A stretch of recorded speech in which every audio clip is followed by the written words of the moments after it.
अस्सलाम वालेकुम जी। ये आप मेरे पीछे देख रहे हैं कि उच शरीफ का एक रेस्ट एरिया है। एक साल पहले मैं यहाँ से गुज़रा था और यहीं पे हम रुके थे। तो उस वक्त ये नहायत ही खूबसूरत था और नया नया बना था और बड़ी क्या उसमें खूबसूरती थी।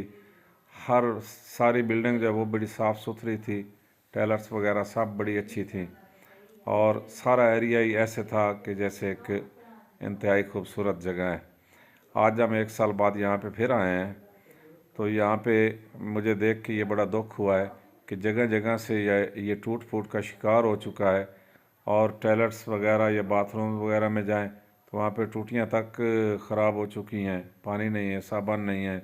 लेकिन एक चीज़ जो यहाँ पे अच्छी है और वो आज भी है कि उस दिन भी हमने बहुत अच्छी चाय पी थी और आज भी हमने बहुत ही अच्छी चाय पी है। तो चाय का म्यार नहीं बदला, बाकी सब कुछ इसमें बदल चुका है।